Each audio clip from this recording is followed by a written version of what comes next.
Well, the special teams came up with a big play late for Coach Daoust and crew this past week as Grizzlies team took another one to the house. How special has he been for you this year? Well, we knock on wood, keep him healthy. He's a game changer. I think he's #2 right now in the country. So, challenge to the squad is to see what we can do to get him to be #1. You know, I think if we give him space, that's opportunity for Grizzly to really affect this football team. So, you know, he had the one, and then we were close on some others. So we're fighting to get those others because it's 2 or 3 plays. That's where we're at as a football program, and on special teams, Grizzly and punt return and other units, if we can make those 2 or 3 plays to try to stem this tide. We've seen a lot of, over the years, you know, averaging maybe 5 yards punt return. He's averaging 20. Yeah. And you mentioned second in the country. What is special about how much is him versus what you're setting up? Because a lot of that's just intuitive, I think. Well, I think there's some natural God-given talents right there. You know, if you watch him as a wide receiver and as a return man, he can change directions at full speed. You know, left, right, boom, on it, change fields. He's got great vision. With the kids in front of him, the 10 other guys give him space. You know, we get on the kids pretty hard. We don't like to see Grizzly throw up the fair catch sign because we know what he can do. We always say, hey, get a first down. Well, he's got 2 first downs every time he doesn't have to fair catch the ball. So give him a little bit of space, and that's a tough tackle. You know, I know from covering the punts and kickoffs, that's a lot of space for elite athletes, and Grizzly's one of them. So, you know, God-given ability, but give him a little bit of space, and hopefully we got a few more left in us. Yeah, you also set you up with that short field at the end of the half, and he got a touchdown too, so not just the one play out of him. Unfortunately, also on special teams, was after that touchdown, Ryan Norton admitted he didn't have his best kickoff after that. What goes into deciding how you're going to kick that off and then executing on a play like that? You know, as we get late in the half here, actually the last couple of weeks, you know, we try to take it out of the return man's hand and execute kicks that I've seen Ryan do hundreds of times in his years here.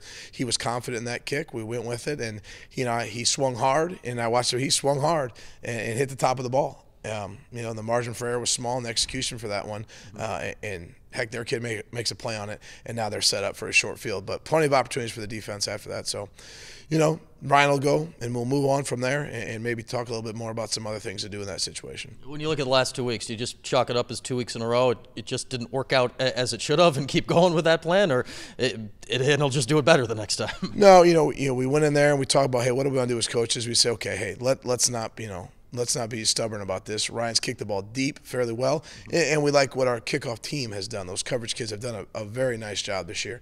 So we've got some different things that we have planned going forward. Hopefully you get more scores late in the half so you get to call those plays and make those decisions going forward.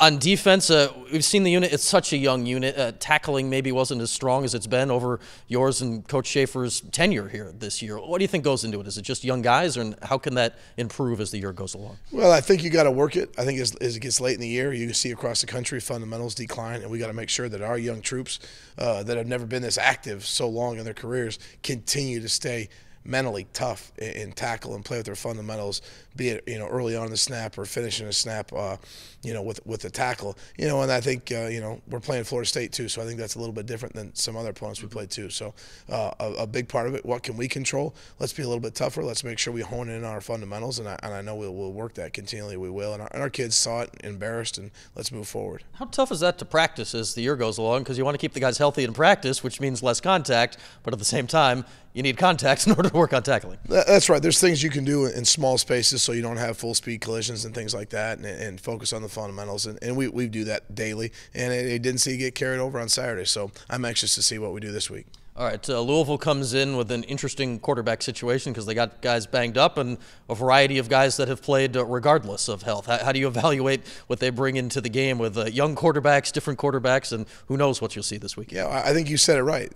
But they've got depth. They've proven that. And you know, the one kid came in here and played and beat us last year, and now he's a running back. He's a wide out. He's the next second-string quarterback. So he's a very talented athlete. And then the freshman, boy, he can really run it. And then we watch him third down, and they're efficient, and he does a tremendous job. And then you get to the third string, and Wake thinks they've got something, and the son of a gun, this kid can stay in the pocket and really throw it. So yeah, we've got our hands full. Got a couple of different things going on defensively for the different guys because you know, they present some different things. But they've got depth, and who's ever in there, it's a talented Louisville team. Coach Petrino knows how to score points and manage the game, and he'll do the same thing again this week. And if everyone's healthy, we know the freshman Lamar Jackson is their starter, and he's the guy you mentioned that runs the most. What kind of challenge does that present when a guy like him, I mean, he's their leading rusher right now, it gets out and goes at you? Well, that's what you see. You know, people have him bottled up for a little bit, and then all of a sudden, bam, he makes a guy miss in space, and he can take it the distance on you. So it's critical when you play these type of quarterbacks that could